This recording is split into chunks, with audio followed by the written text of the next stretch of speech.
God is good all the time. Amen.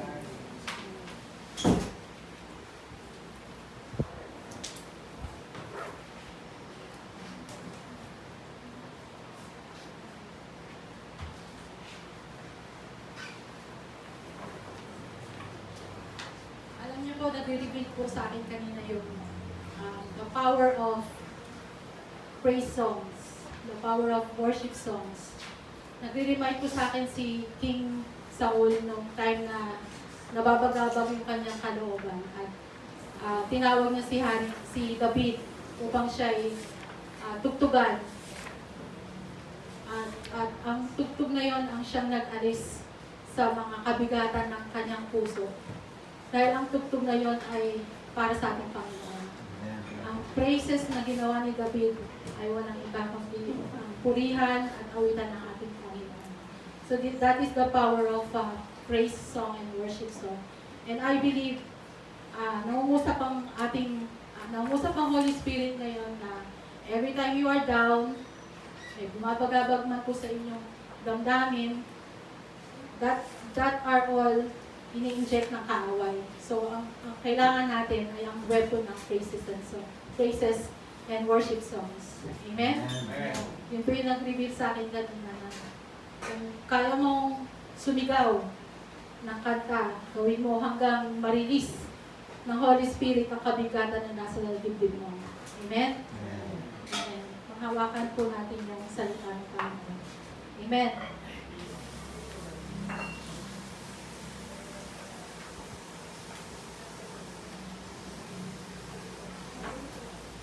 Samahan niyo po muna ako sa maikling panalangin. Amang nasa langit, maraming pong salamat at pinagtipon-tipon mo pong mali ang iyong mga anak upang makinig ng iyong salita. Narito po ako sa inyong harapan, mahal na Panginoon, magpapakumbaba. Itago mo po ako at ang iyong glory, ang iyong salita ang siya. Mangibabaw, mahal na Panginoon. At mamutawi sa bawat pusong makikinig ngayon ng iyong salita. Yes. All this we pray in the mighty name of Jesus. Amen. So, ang title po ng pag-aaralan po natin sa umaga nito ay A Journey with a Shepherd. So, isang paglalakbay kasama ang pastor. Hako po ito sa awit 23, which is, alam kong naririnig nyo na laging sinasambit, lalong-lalo sa mga awitin natin. So, isang paglalakbay kasama ang pastor. So, basahin po muna natin yung chapter. So, kung makakasabay po kayo. A Psalm of David, verse 1. The Lord is my shepherd, I shall not want. He makes me lie down in green pastures. He leads me beside still waters.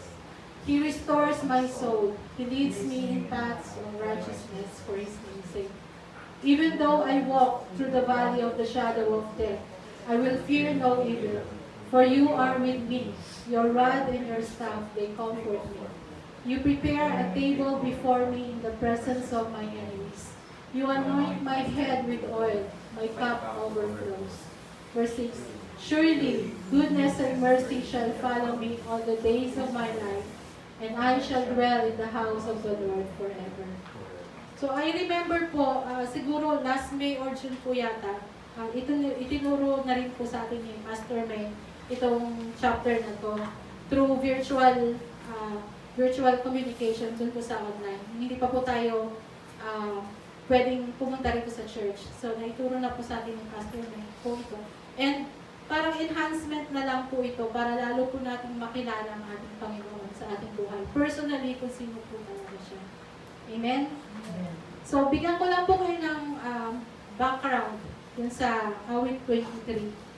So, ito po sinulat ni David nung siya po ay ganap ng isang hari. Akala ko pa nga po nun nung nagpapastol pa lang siya ng tupa, ginawa niya na tong awit na ito. Hindi po pala. Siya po ay more than 30 years old na nung ginawa niya itong awit na ito. And nung time po nung season po, during that season, Si Haring David po ay, ay may isang anak na ang pangalan ay si Absalom. So, kagaya ni David, siya rin po ay magandang lalaki. However, ngunit siya ay nagrebelde. Nagrebelde sa kanyang ama. So, nagrebelde siya sa kanyang ama at nang hamon ng digmaan. So, according to the Bible experts, yun po yung background nitong awit 23. So, kung iisipin niyo po yung pakiramdam ni Haring David nung time na yun, so parang hati yung kanyang nararamdaman. Parang siya'y may kabigatan sapagkat hinamon siya ng digmaan ng kanyang anak. Pero kailangan niyang ipagtanggol ang kanyang nasasakupan, which is Israel. Pero kailangan din niyang protektahan ang kanyang anak. Nakukuha niyo po yun. May battle na mangyayari, pero kailangan niyang hanggat maaari, hindi niya gagalawin ang kanyang sariling anak na lumalaban sa kanya.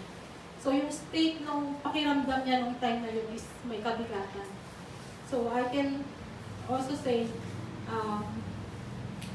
siguro kaya pinatay ako ni Lord dito is yung message na ibibigay niya is para sa ating personal na kabigatan sa ating buhay.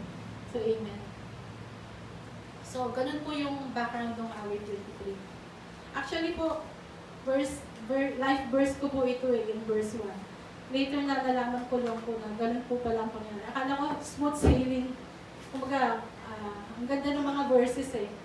Pero ganun pala yung tema nung panahon na yun, kaya naisulat ni David ang awit na ito.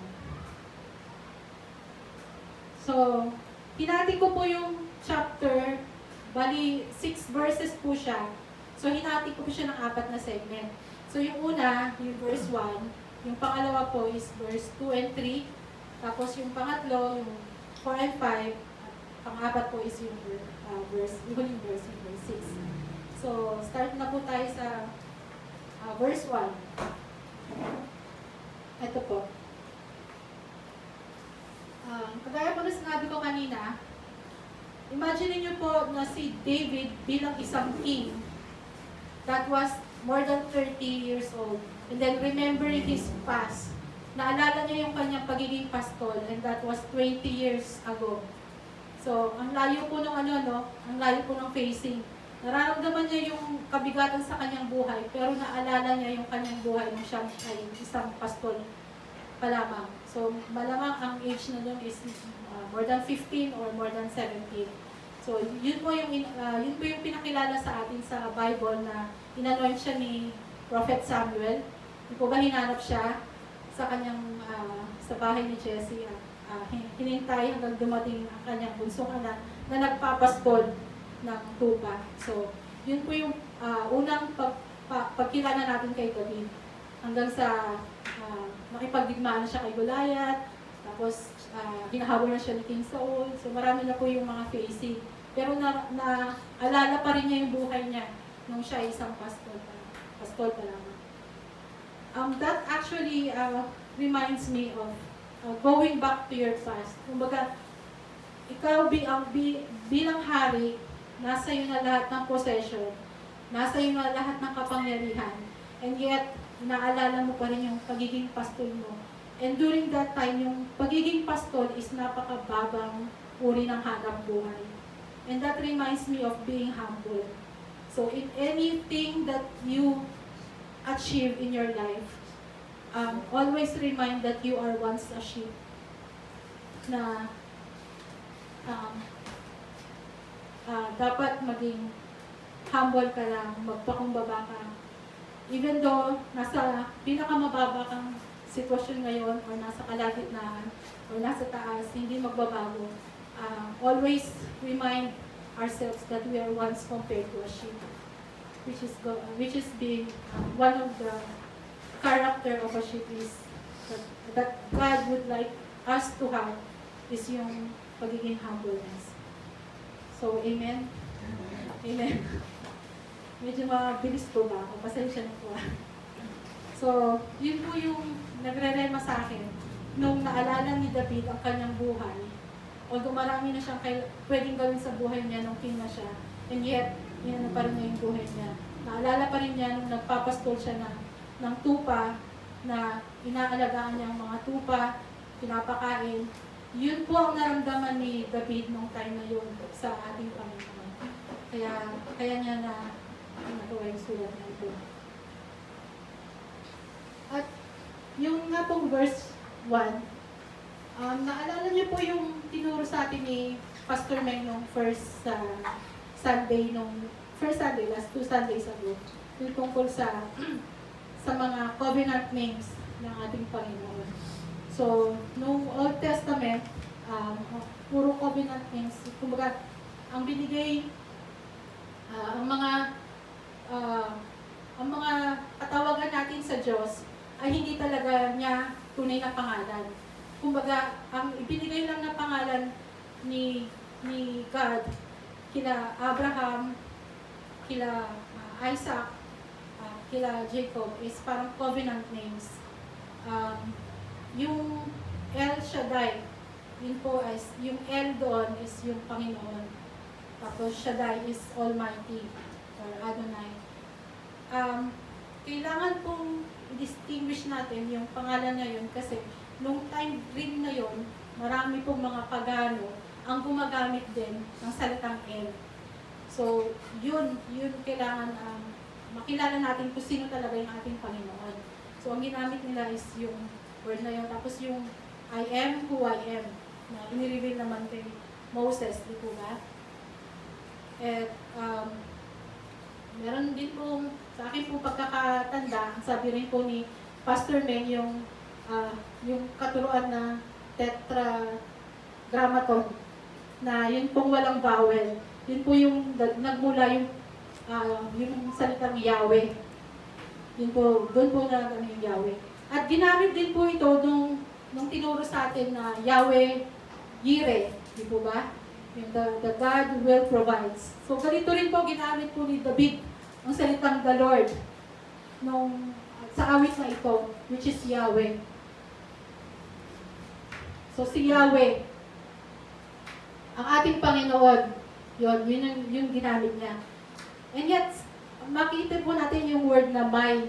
So, in English grammar po, yung my, ibig sabihin is akin. Kumbaga, sa akin. Diba? Kumbaga may possession ka. And the shepherd, yun nga, the shepherd is the one who provides, yun, taga-alaga, gumagabay, nagpo-protekta sa mga tupa. At yun po, yung sinabing Yahweh Rohi or Yahweh Raha, doon po nakuha yun, yung the Lord is my shepherd. Doon po kay David. So, yun po yung pagkakakilanlan ni David sa Panginoon. And yet, mas blessed po tayo ngayon. Alam niyo po ba kung bakit? Kasi our Lord already has a name. Revealed His name to us in New Testament. Naniniwala po ba kayo doon? Amen. Amen.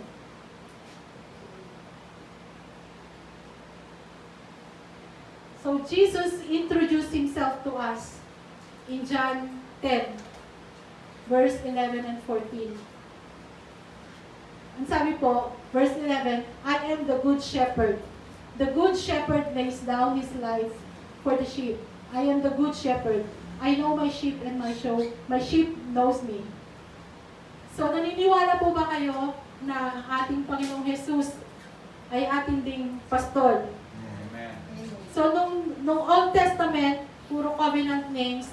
Sa New Testament, ni-reveal po sa atin kung sino po ang ating pastol. Naniniwala po ba kayo na si Jesus ay ang inyong pastol? Amen. So, kaya nyo rin pong sabihin sa inyong sarili na si Jesus is my shepherd, di po ba? If Jesus is my shepherd is already with me. Nasa aking sistema na ang aking Panginoon, ang aking pastol. And I shall not want. So, yun po yung dapat natin pakatandaan. Na the moment na tinanggap natin ang ating Panginoong Jesus, hindi lang po kaligtasan ng ating tinanggap, kundi ang pagiging relasyon natin sa Kanya. Personal relation between God and you. At yun po yung gustong ituro sa atin ng Panginoon ngayon. Ang relationship na gusto niya sa'yo at sa Kanya. So yun po yung the Lord is my shepherd, nire-reveal po sa atin ngayon yung kung ano yung kayang ibigay sa iyo ng Panginoon at kung ano yung pwede mong gawin para mapalapit ka sa Kanya. So in verse 2 and 3,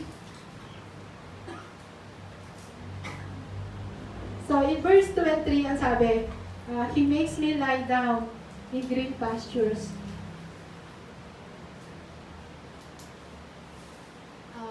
He leads me beside still waters. He restores my soul. He leads me in paths of righteousness for His name's sake.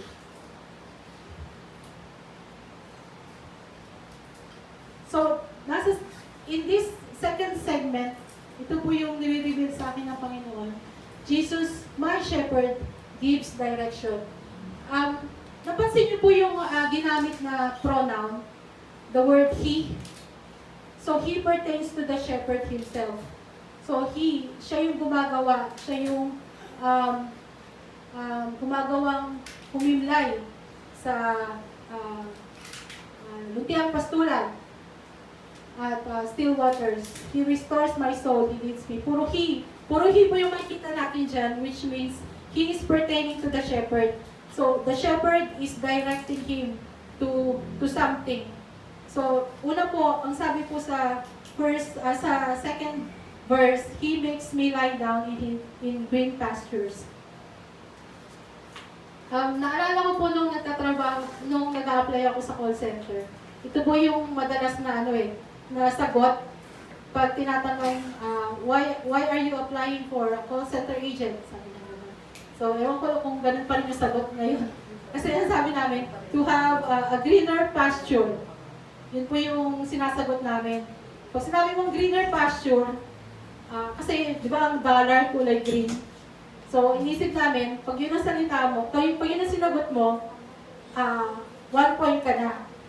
So, kasi, sasabihin nila, masigit yung binabayad mo, masigit ang isweldo namin kaysa sa dati naming trabaho. Yun po yung green pastures na sinasagot namin pag nag-apply sa trabaho.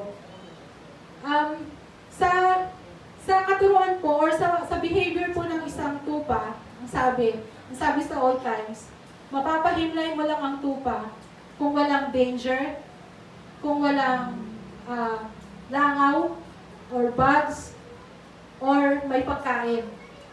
So, yun po yung mga tatlong aspects na makikita natin sa tupa bago sila humimlay. So, hindi mo siya basta-basta mapapahimlay talaga. So, in speaking of green pastures, naniniwala po ba kayo na pag sumunod kayo kay Jesus, hindi kayo magugutom? Amen? Amen. So, kasi green pastures. Pero, ang pag na-imagine nyo po kung ano yung ibig sabihin ng green pastures, yun po yung field, di po ba? Na maraming tanim, maraming crops, maraming mga palay, maraming mga fruits. Pero, hindi po doon dadali ng mga sheep. Alam niyo po kung bakit? Kasi, hindi nila pwedeng kainin yun. Kasi pag kinain nila yun, wala na silang palay, di po ba? So, ang tendency, ang gagawin sa mga sheep, ng mga pastol, idadala sila ngayon sa bundok. Kasi doon sila manginginain. Doon sila kukuha ng kanilang kakainin. So, maniniwala ba kayo na gano'n ang green pastures na ibibigay sa atin ni Lord? Imagine niyo yung mountain. So, compared dun sa mga fields na puro green. Susunod pa rin po ba kayo kay Lord? Kung dadalhin kayo dun sa mountain na yon? Siyempre, makapadalawang isip kayo. Kumbaga, komportable na ako dito, bakit kasama pa ako? Diba? So, yun ang logic natin eh. May kakainin na ako dito eh, bakit sasama pa ako? Pero, sabi nga, kailangan natin sumama. Siguro yung iba napipilitan. Or yung iba talagang excited. O, hindi natin alam. Basta susunod pa rin tayo.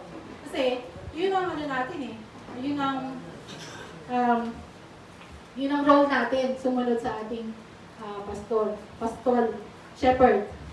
Shepherd na lang. Kasi baka mamaya, mamisinterpret natin si pastor na yung nasa isip natin. So yun, ngayon, kung dadalhin po kayo ni God sa isang mountain, sasama po ba kayo? At maniniwala pa rin po ba kayo na hindi kayo gugutumin ni God? Amen.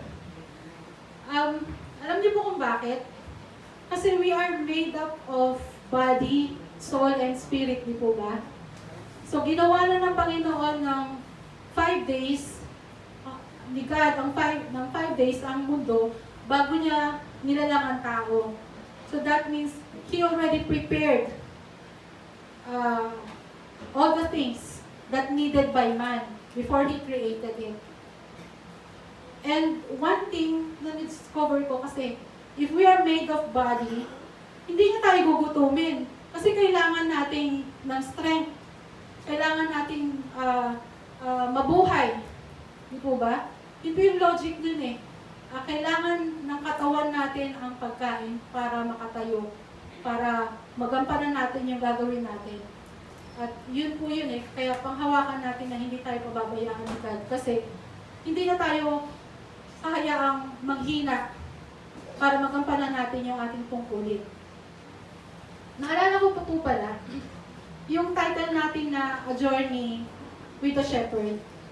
Yung word na journey doon, ni-research ko po kung ano yung sabihin ng journey. May pinanggalingan po pala yung word na journey in Latin. And then, nilipat nila or translate nila sa French. So, alam niyo po ba kung ano yung journey sa French? Trivia lang. Di po ba pag, narinig niyo po ba pag nagbabatian sila? Sabi niya, bonjour. Bonjour. Yung je doon, yun po yung journey. Ang spelling po niya is J-O-U-R. Bonjour, yun po yung pronunciation nila. Pero ang spelling is J-O-U, B-O-N, tapos J-O-U-R. So, ginawa na lang ng English translation na kaya na journey. Which, ang meaning po nila is daily. Diba, sa isang araw. Bonjour, good day, gano'n. So, pinipertains po sa isang araw. Hindi po kasi, ang akala ko kasi sa journey, yung paglalakbay ng layo eh. Maabutin ka ng mga years or months, yung gano'n. Hindi po pala, yung journey is within the day. Your travel within the day. So, yun po yung journey with the shepherd. So, journey natin ngayon, kasama natin ang ating shepherd is today. Today po yung journey natin. So, I hope ma-imagine niyo po yung sarili niyo na nag-journey tayo kasama ni shepherd. Ibig sabihin, tayo ay parang tupa ngayon. So, susunod tayo. So, hindi po yung sabi kasi ni Brother Joseph nung nakaraan, kinompare daw po tayo sa tupa dahil tayo'y tanga. Okay po ba kayo nun? Siyempre hindi. So, pwedeng tupang ligaw, di ba? So, siguro, ganun po talaga ang nature ng tupa. Pero, tingnan po natin kung papayag tayong sabihan na ganun tayo. Siyempre hindi. So, balik po tayo sa He makes me lie down to green pastures. So, naniniwala po tayo na hindi tayo gugutumin ni God, di po ba? And what He will provide to us is a good food. Take note po, healthy foods. Yun po ang pinoprovide ni God sa atin. Kwento ko lang po sa inyo yung kaibigan namin ni Alex. Nung birthday niya, Golden Boy. So, naghanda po kami. Siyempre, sabi ko, handa ko siya. And may kaibigan po kami na inimbitahan namin. Tapos, wala na po sila pastor nun eh. Silang dalawa na lang mag-asawa. Napansin ko po sa kanya, titignan niya yung bawat handa namin. Sabi niya, ito, hindi pwede. Sabi niya, ito, konti lang. Sabi niya. Sabi ko, nagkiketo diet ka ba? Sabi ko. Or nagda-diet ka ba? Sabi ko sa kanya. Ngumiti lang. Pero later on, sinabi niya, pili lang yung kinakain ko eh, sabi niya. Kasi, merong tumubong bukol sa katawan ko, sabi niya. And that was last year pa, sabi niya. So, ang recommended sa kanya, ang sabi ng doktor sa kanya, either benign or cancerous. Pero malalaman lang kung gusto niyang pabukas yung bukol. Ang alternate niya lang na medicine is yung kumain ng mga gulay. Gulay lang. Pati nga po yung panlasa niya na patis, pili lang din. So parang naawa ako bigla sa kanya. Tapos sabi niya, nakuha ko to kasi dun sa mga previous na kinakain ko nung past years ago. So that made me realize talaga na malaking bagay po talaga yung kinakain natin, yung ini-intake natin sa ating katawan. Because it may cost you a disease or a sickness, or it may make your body healthy. So, ano lang po yun, reminder, lalong-lalong na po sa mga katulad natin na nag-aging na.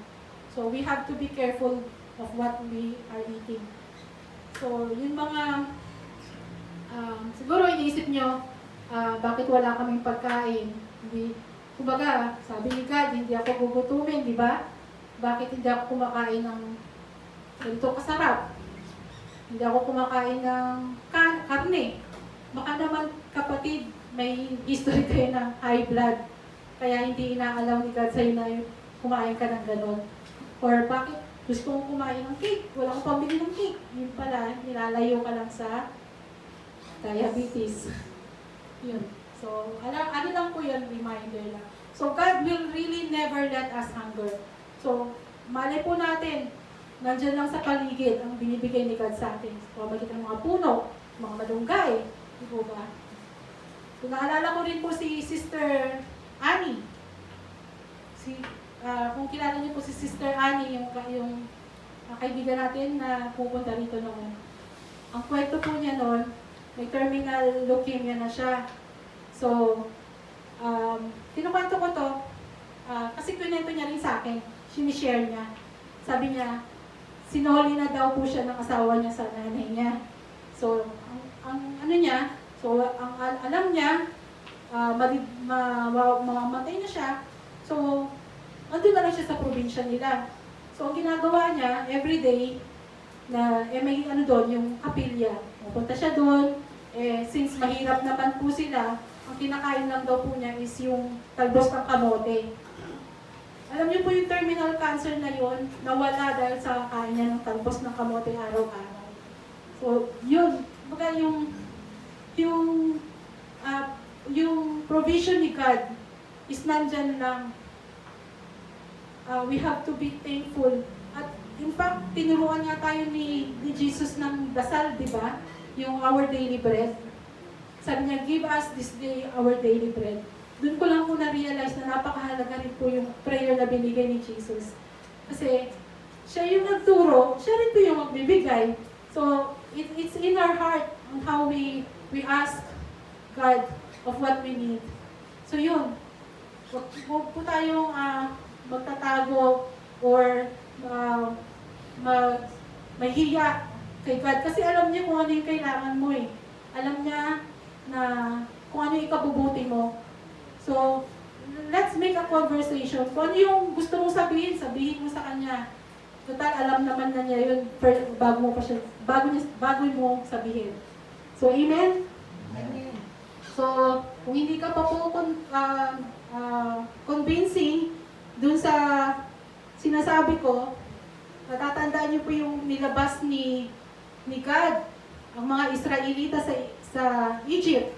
Di po ba pinakain niya ng ang dami-daming tao noon at pinakain niya. What more, ang isang tao, kaya niyang pakainin. At ang mga ibon, di ba? Hanggang ngayon, pinapakain pa rin niya. So, maniwala ka kapatid na hindi ka gugutumin ni God. Amen? Amen. So, next po, he leads me beside still waters. Still waters is pertaining a peace moment with God. Ang kabaliktaran po ng peace water or still water is raging waters. Yung rumaragas ang tubig. At ang tupa po, hindi po nila kayang uminom sa nagraragas ang tubig dahil malulunod po sila. Dahil sa kapal ng kanilang balahibo or buhok. Balahibo nga o buhok. Yun. Maagos po sila ng tubig at ikapapahamak po nila at ikamamatay nila. So ano po yung mga raging waters sa buhay natin? It can be being proud. It can be our achievement or yung mga accomplishment natin sa buhay. Yung yaman, yung mga possessions. Kung hindi naman po ganito, ito po yung mga iniisip mo na hindi mo kaya. Yung nahihiya ka, may takot ka, yun mga yun. Yung mga bagay na ikalulunod mo eh. Kung masyado kang proud sa buhay mo, hindi mo alam, ano ka na pala, nalulunod ka na sa iyong kayabangan. Yun po yun eh. Tapos yung mga achievement mo sa buhay, kala mo ginawa mo yun dahil sa sikap mo. Ginawa mo yun dahil sa hindi mo pagpupuyat. Until ma-realize mo na slave ka na pala ng accomplishment mong yun. Ganon din po sa pag nahihiya kang humarap sa tao. So, parang hindi ka na hindi ka na enable. Kumbaga na-stuck ka na sa isang bagay na yun na hindi ka na makawala. So God is giving us these still waters kasi only Him will give you peace, contentment. Na kahit ma-reach mo yung accomplishment mong yun, kagaya nga po na sinabi ko kanina, yung pagiging humble mo, yun yung magpapa-lead sa'yo sa still waters. So kahit ano yung achievement mo sa buhay, huwag mong kakalimutan na you are compared to sheep, which you should be humble. At sa mga nahihiya po, na ayaw ng, ikalulunod mo rin yun eh. Ikapapahamak mo rin yun. So, step up. Humingi ka kay Lord ng encouragement. Humingi ka kay Lord ng strength para maharap mo kung ano man po yung dapat mong harapin. Yun po yung still waters. So, always seek the peace coming from God. And verse 3, He restores my soul. Naalala ko po dun sa History Channel, dun po sa cable. Tanong ko kay Alice ko ano yung title nung restoration. Kasi meron dun restoration eh. Kumbaga, sa US po siya, dinadala sa kanila yung mga antigong mga gamit. Kunyari, yung mga slot machine. Yan, kumbaga, that was 20 years ago or 50 years ago. Yung mga lumang-luma na talaga, na dinadala dun sa shop na yon para i-restore kung ano yung original na itsura niya. So, imagine niyo tayo, we were once lost. We are always wandering in the field. And God is so mercy enough that He found us. We never find Jesus. Hindi tayo ang humanap sa Kanya, kundi si Jesus ang humanap sa iyo para ma-restore ka, para ibalik sa iyo kung ano yung nawala. Kung ano yung dapat na nasa iyo na hindi na ibigay ng mga wandering ng mundo. Yun ang gustong ibigay ni Lord, ni Jesus sa iyo. He will restore you. Ibabalik ka kung ano man yung dapat na ikaw, you are still wandering. Pero, we're blessed enough that Jesus found us.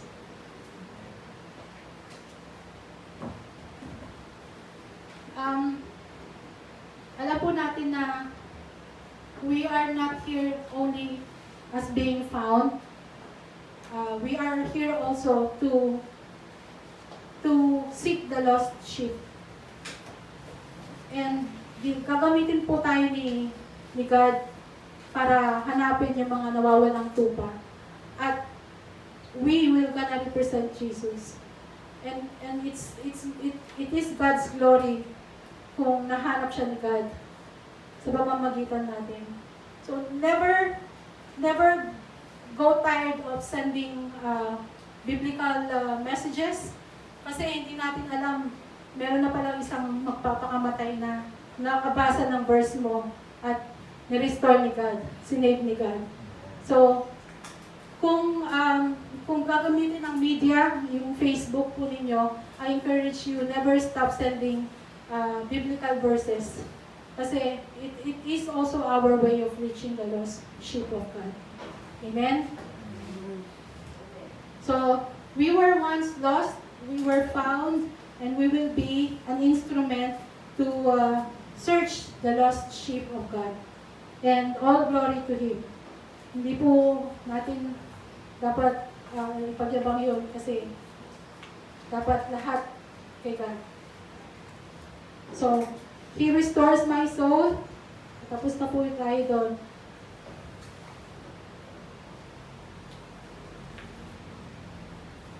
He lead me in the paths of righteousness for His name's sake.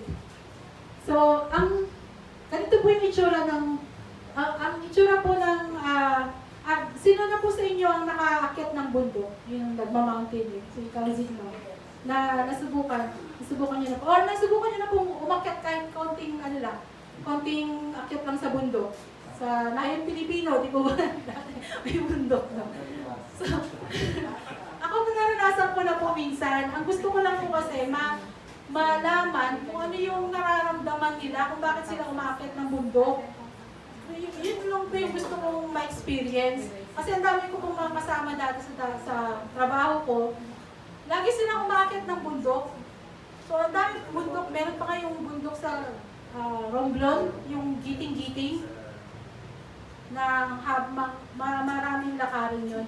So, yun, na-experience ko lang. Pero one day trek lang siya.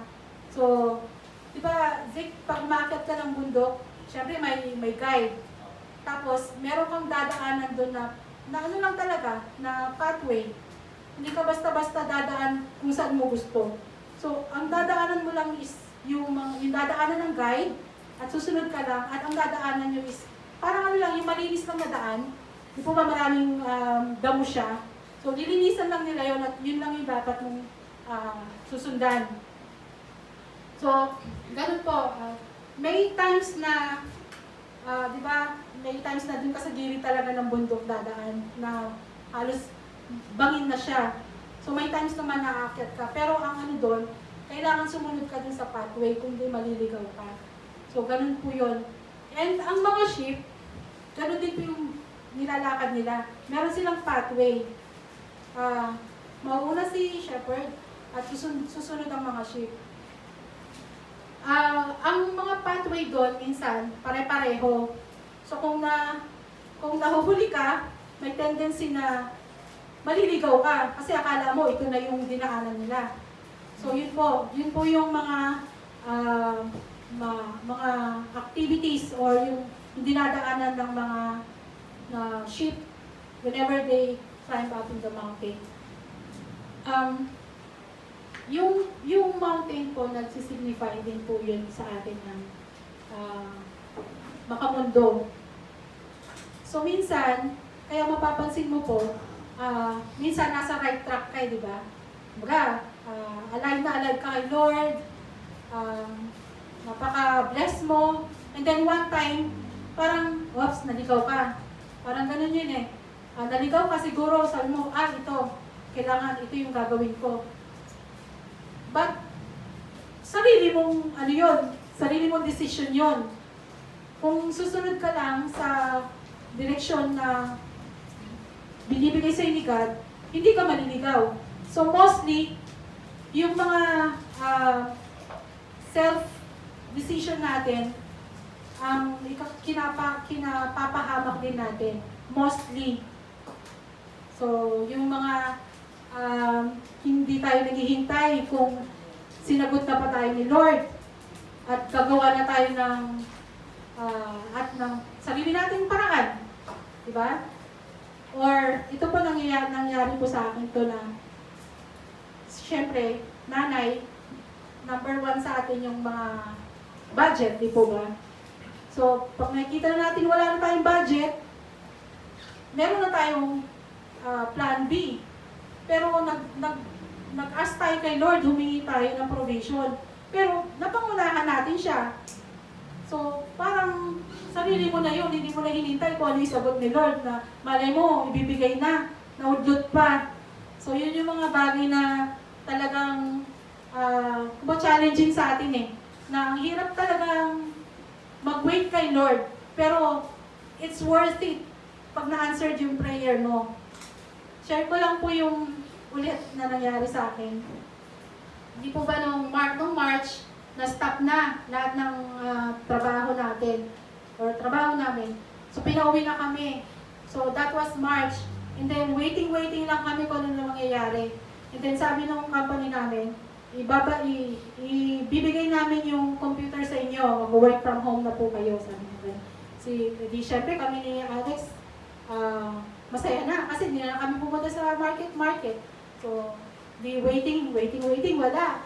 So, April na, wala pa rin. Sabi, wala na po kayong magiging sweldo. Kakat na po namin, ganito na lang po yung porsyento. So, paano na yun? Paano na yung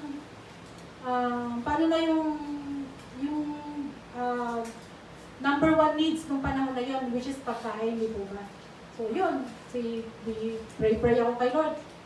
Pwede naman daw po, kung gusto namin, is bumalik kami sa trabaho. Pero maglalakad po kami. So, walang transportation. So, kung kaya namin maglakad, go. Trabaho ka sa market. So, sabi ko kay Alex, kaya ko naman maglakad. Yabang ko ba ngayon? Nang alas 10 ng gabi. Hanggang alas 7 ng umaga. Kaya ko naman, sabi ko kay Alex, kung dyan naman si Lord, tutulungan ako. Pero po Lord, ang hirap po yata kasi gabi. Tapos doon ako sa C5 dadaan. Doon sa may, sa service road. Tapos tatawid na lang ako kasi wala namang mga sasakyan di ba? So tatawid na lang ako. Pero madilim po doon kasi one time nasubukan ko na po.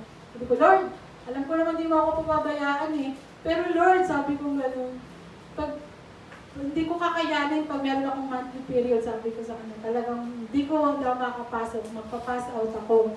Yun yung condition ko sa kanya. Pero wala pa rin. Hantay pa rin kami ng hantay ni Alex. Tapos Friday, sabi ko kay Alex, sige na, papasok na ako, sabi ko sa kanya. Bahala na, sabi ko sa kanya. Siya ayaw niya talaga pumasok kasi decision niya yun Pero ako talaga gusto kong pumasok.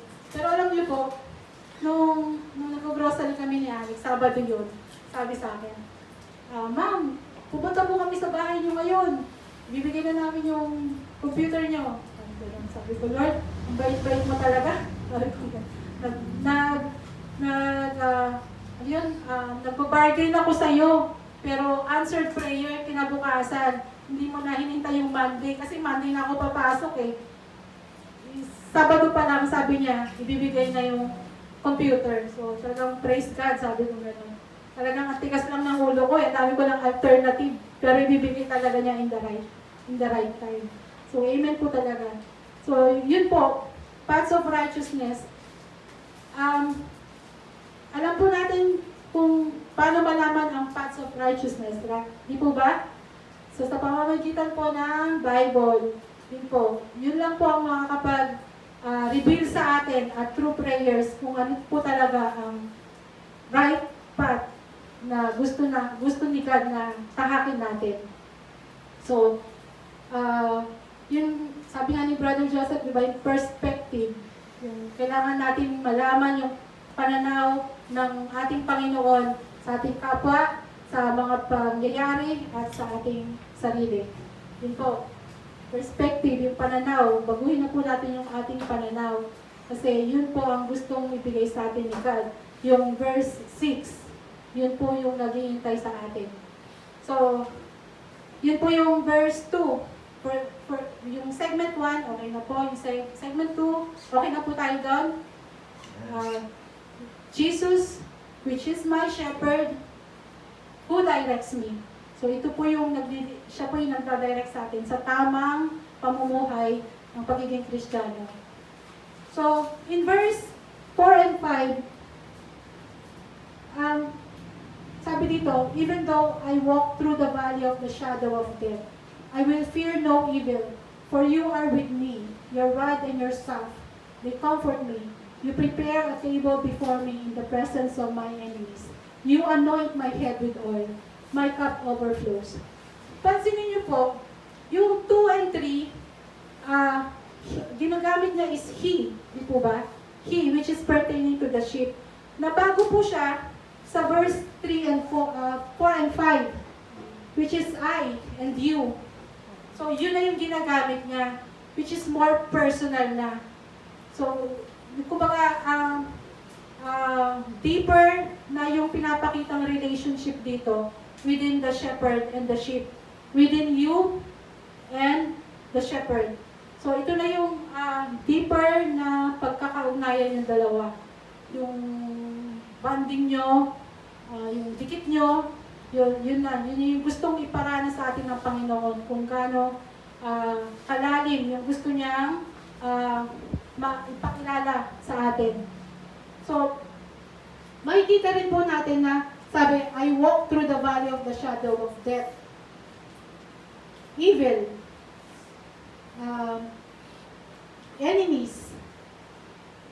Yun po yung mga nakikita natin ngayon, parang kontra na, di po ba? So kanina dinadirect tayo, bakit ngayon puro enemies, puro puro kaaway na.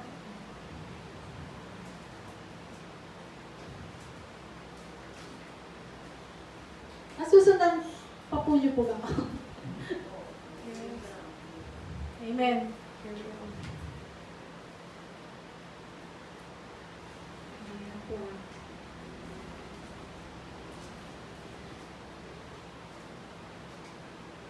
Gaya po nung naramdaman natin nung nakaraang araw, bagyo, di po ba? Sunod-sunod. Pagkatapos ng isang linggo, darating yung isang linggo, meron na namang bagyo. Kasi po, season po tayo ng bagyo, di po ba? Ang Pilipinas, wet and dry season. So, hindi na po dapat tayo magtaka kung meron tayong wet season. So, meron po talagang darating sa bansa natin na either in my existence po, hindi naman po yata, hindi po nagkaroon ng isang taon na hindi po bagyo. Meron po ba? Hindi po ba talagang taon-taon may bagyo talaga? Kaya nga po pinaghahandaan tayo pinaghahanda tayo kung ano yung pwedeng idulot ng bagyo sa atin. So normal na meron talagang bagyo ang Pilipinas. Ganun din po sa ating pagiging Kristiyano.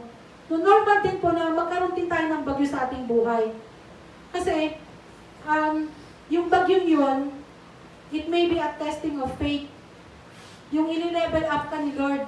Kung ganito lang yung pagkakilala mo sa Kanya, baka gusto niyang pakilala siya ng mas malalim pa. So yun po yung mga bagyo na dumarating sa ating buhay, yung mga challenges, yung mga testing, yung mga kontra sa mga gusto nating mangyari. Yun po, normal na po sa atin yun. So wag na po sana tayong magtaka na bakit pinaparanas sa'yo ni Lord to. Kasi normal lang yun. Kasi hindi naman ibibigay sa'yo ni Lord ang mga bagay na hindi mo makakayanin. Makakaya din po ba? Amen po ba tayo doon? Yung nangyari kay Job, mas matindi pa sa nangyayari sa atin. So, hindi i-allow ni Lord na hindi natin malagpasan lahat ng mga gagawin, mga bagyong mangyayari sa ating buhay. So, panghawakan mo lang yung kapatid. At ang gawin mo lang is huwag kang humanap sa iba, hanapin mo personally, kausapin mo si God. Magtanong ka sa Kanya, siya rin ang makakasagot sa iyo. Kung ano yung gusto mong sabihin under the sun, kung ano yung sabihin, kasi between you and Him naman eh. So kayo lang nakakaintindi nun. Kumbaga mai-release mo lang. Mas maganda kasi yung nai-release mo rin sa dibdib mo, kung ano yung bigat na nararamdaman mo. And kaya nga kanina, through praises, through songs, gusto mo, laksan mo yung radyo mo para makasabay ka na pagsisigaw, and through prayer. So abide in Him. Kasi doon ka lang po talaga makakahanap ng real peace. At doon mo lang po mararamdaman ang boses ng ating Panginoon. Amen? Amen. So, keep on following Jesus. And keep not only following Him, keep on learning to discern His voice. Kayo po ang makaka-discover nun eh. Kung paano mo siya makikilala. Kung paano niya ipararating sa iyo yung message niya. Pwede po sa mga anak nyo, pwede sa mga kaibigan nyo, or minsan sasabihan ka lang ng word na yun, tapos parang may enlighten ka na. So, kanya-kanya po tayong dealing kay God. Kanya-kanya rin po personally siya makikiusap sa atin. So, keep on following, keep on learning His message, His words, and discerning. Yun po yung discerning. Kasi di po ba yung sabi sa tupa, He only hears His voice. Yung mga tupa susunod lang sa kanilang shepherd. So kahit sino pa yung tumawag sa kanya, hindi siya susunod. Kasi alam niya ang boses ng kanyang Panginoon. Alam niya ang boses ng kanyang alam niya ang boses na kung saan siya susunod. Yun po yung nais ng Panginoon na i-develop natin. Kasi we already follow Jesus eh. Di po ba? Hindi na po tayo Noranians, di po ba? Or Vilmanians.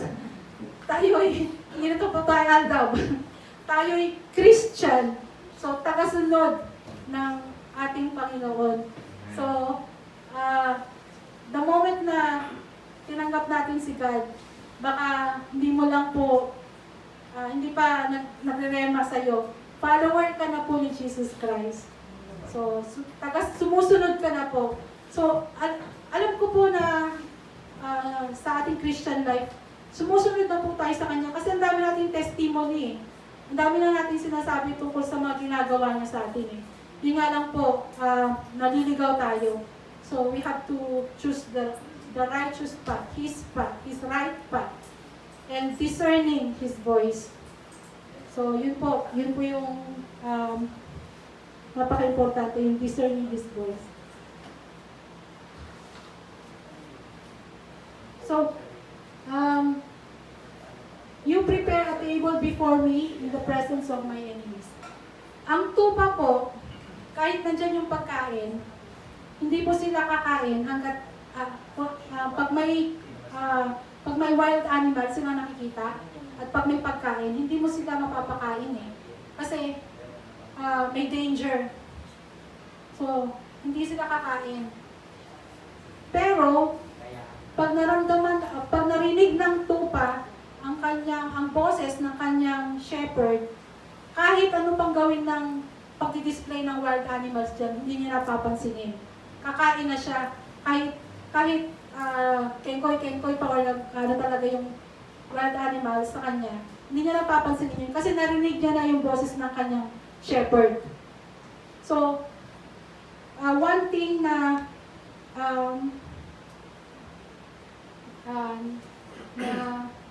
gustong iparanas sa atin ng Panginoon,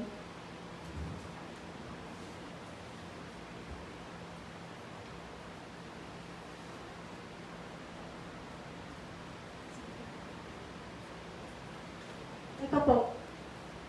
For the sheep, safety and security is not the absence of danger, but it is in the presence of the shepherd.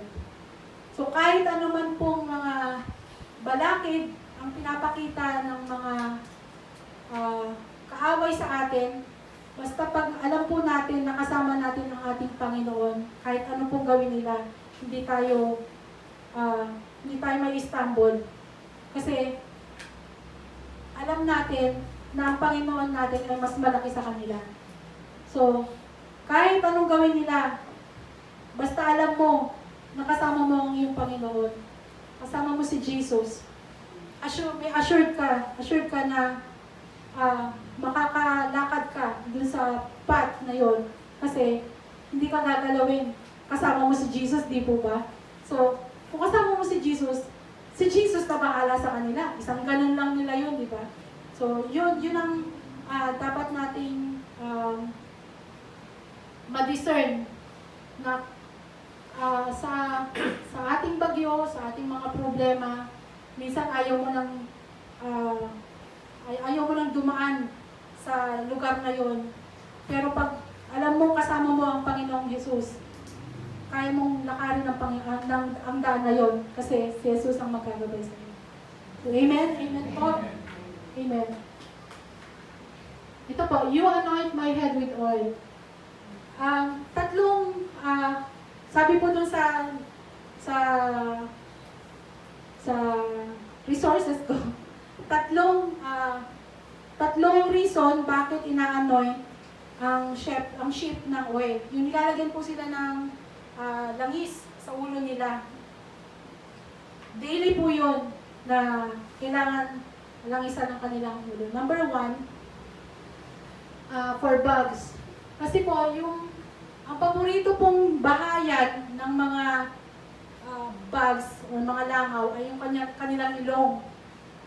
So, pag nangitlog na sila sa kanilang ilong, sa ilong ng sheep, magkakaroon siya ng epekto dun sa utak niya, sa utak ng sheep. So, ngayon, pag naapektuhan na yung utak ng sheep, ang gagawin niya, iyaan niya na yung ulo niya. Yung ihahampas niya na sa kahoy or sa hard things. Tapos ikakapahamak niya yon. So, yung number 1 yun na ginagawa ng shepherd, nilagyan ng ulo, para lumayo yung mga langaw. Ganon din po sa atin. So, lagi po tayong magpa-anoint kasi yung bugs na yon, which may cause negativity sa atin. So, yun yung mga dapat nating ipag-pray or ipag-hingi ng protection kay God. Yung mga negativism, yung mga bagay na kasi pag negative na yun, nagkakaroon na yun ng epekto sa natin sa utak natin, pati sa ginagawa natin sa buhay. Going back po sa daily prayer, di po ba, give us this day our daily bread and forgive us our sins as we forgive those who sin us. Yun na po yun Kumbaga, humingi po tayo ng prayer para protection na tayo sa mga negative na mga bagay. Yun po. And then second, may sports din pala ang mga sheep, yung headbutt, yung ano sila ng ulo. So, nag-headbutt po sila, meaning, kasi parang territorial din po yun Kagaya din po sa aso, pag parang may territory din silang place Ganun din po yung sheep, nag-headbutt sila. So, kailangan lagyan ng shepherd ng langis para pag nag-headbutt sila, mag-i-slide lang. So, hindi sila magkukos ng brain damage. So, yung headbutting na yun, yun din po yung protection natin para sa ating mga kapatiran. So, ayaw din natin na magkaroon tayo ng mga clashes, di ba? Kasi nga flock nga tayo Hindi tayo ginawa na pwede tayong alagaan ng isa-isa lang. So, flock tayo. Sama-sama tayo. Sama-sama tayong inaalagaan ng ating Panginoon. So, no one is no man is an island. Yun. Hindi siya pwedeng mag-isa. Kasi malulungkot siya. So, mas maganda, mas marami, mas masaya. Di po ba nararamdaman po natin pag marami tayo, masaya, kahit anong kakainin natin mamaya. Kumbaga, wala sa atin kung munggo or ano. Kasi ang importante sa atin yung nagkukwentuhan, nagtatawanan. Yun po yung ng flock. palakasan. Yun po. So, kapatid, hindi mo kayang mag-isa. Kailangan mo ng kaagapay. Kailangan mo ng kausap. Kailangan mo ng grupo. Kailangan mo ng mag-release ng iyong kabigatan. So, yun po ang kagandahan ng church, ng fellowship. Yun po yun. So, ito. Number 3, yung cuts, yung bruises. Yun po. Everyday, makaka-encounter po tayo ng hazards.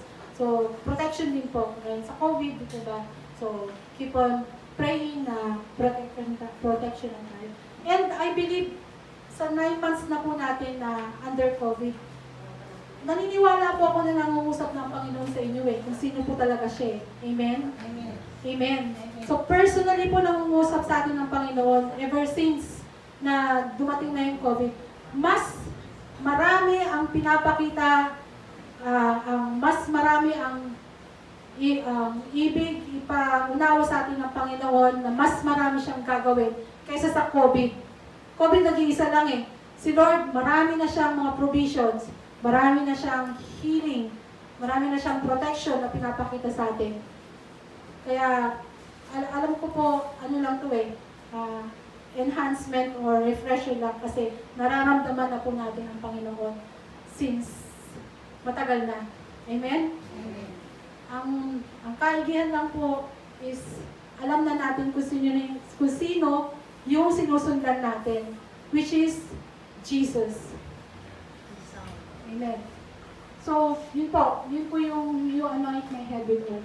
My cup overflows. Doon po sa Israel, sa kanila po, ito po, if the host filled the wine glass to overflowing, this meant that the guests would always be welcome in that home, just as a family member would be welcome anytime. In other words, my house is your house forever. Nagkaroon na po ba kayo ng kaibigan na halos ampunin na ng nanay niyo? Yung halos nasa bahay niyo na, minsan doon na natutulog. Kumbaga, kasi meron din po ako naging kaibigan. Ganun po yung bonding namin. Pwede akong matulog sa kanila. Nung hindi pa ako nag-aasawa. Pwede akong matulog sa kanila. Pwede siya matulog sa amin. Sa Israel po, pag may bisita sila, hindi ko po alam kung tradition pa rin nila hanggang ngayon. Pag daw bisita ka at nakikita mo na pinapainom ka, may celebration or meron kayong salo-salo, pag pinupuno niya yung baso mo at nakikita mo nag-overflow, may meaning sa kanila yon. So, ibig sabihin, welcome ka sa kanila.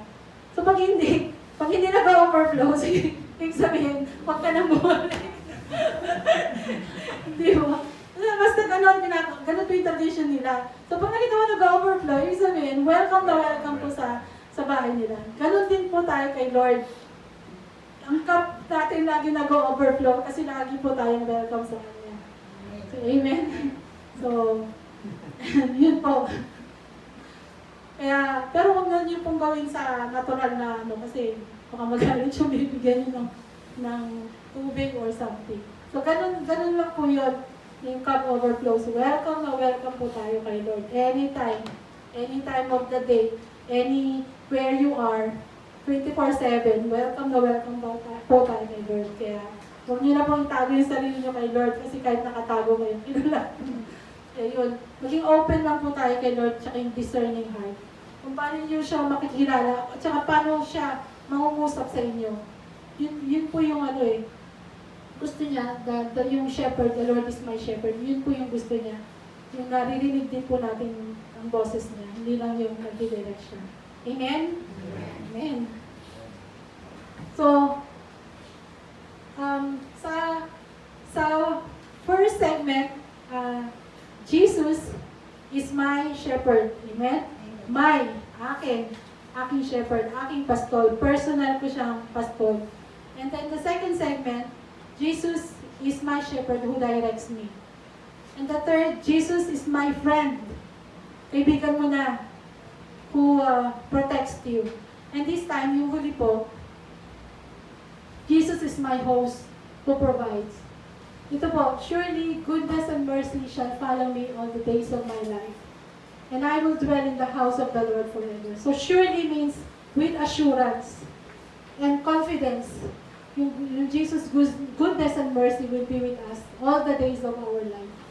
And sabi nga, John 15:7, if you abide in me and my words abide in you, you will ask what you desire and it shall be done for you. So dwell meaning live in. Kumbaga, kung nasa atin na si Lord, talagang todo mo na siyang, todo na siya, alamin mo na kung ano talaga siya. Because that is what He would like us to have. Yung communication sa Kanya, every day of our life. So, huwag na natin pong hintayin ng bukas, kasi hindi natin sure ang bukas. So, why don't we start it every day? Sabi nga, meron pong beauty queen. Sabi niya, meron daw siyang dream. Yung dream po niya, ang layo-layo. Parang hindi niya kayang abutin. Pero may nagsabi sa kanya, enjoy every day of your life. Ma-realize mo nandun ka na pala. So, enjoy mo. Yung journey po na sinasabi dito is not a long walk. It's today. Every day. Every day with Jesus. Every day of your life. Huwag mo siyang kakalimutan or alalahanin lang tuwing linggo. Kasi ang gusto niya, araw-araw mo siyang maranasan. Araw-araw mo siyang kausapin. Araw-araw mo siyang hingaan. Kaya napaka-importante po pala, maliit pa lang ako, pinapa-memorize na sa amin yung the Lord's Prayer. Kasi powerful prayer po pala yun na binigay ni Jesus Christ. And this is my regret. Kasi tinanong ko si Eren kung alam niya yung the Lord's Prayer, hindi pa po pala. So sabi ko, tuturuan ko siya. Kasi yun yung tinuro ng Jesus sa atin eh. So that is basic di ba? Basic na tinuro sa amin noon yung the Lord's Prayer. Pero nung tinanong ko siya, hindi pa niya alam yung Our Father. Siguro tinuturo sa school, pero hindi ko alam kung daily niya ang sinasabi. Which is, na ano rin sa akin. Kasi responsibilidad ko yun. Na-realize ko lang na yun. So, eye-opener din po sa akin yun. So, yun po. Meron pa po, sabi, yesterday is a history. Sabi. And tomorrow is Mystery.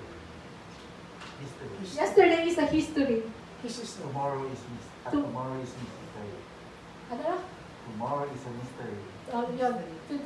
Yesterday is a history. Your story, his story.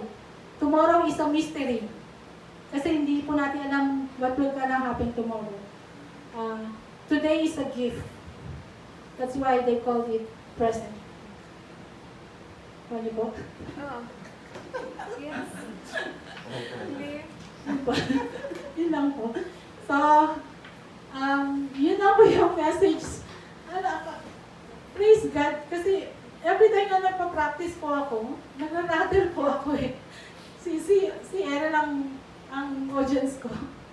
So, every time na pinapractice ko po itong slide na to, hindi ko po, hanggang second verses lang po ako, nag-rattle na po ako. Sabi ko, Lord, paano ako tatayo sa harapan? Pero sabi ni Pastor niya, kaya mo yan si Lord ang gagawin sa'yo. Praise God, nasabi ko po yung message. And thank you, Lord, for guiding me. May video po akong ipapanood sa inyo. Ito po kayo eh. So, ganito po tayo in-explain. So, we are not lost anymore, di po ba? We are found.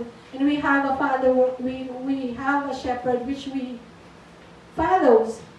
Kasi, follower na po tayo ni Christ the moment na na-receive natin siya. Amen? Amen. Amen. Glory to God. Thank you, Lord.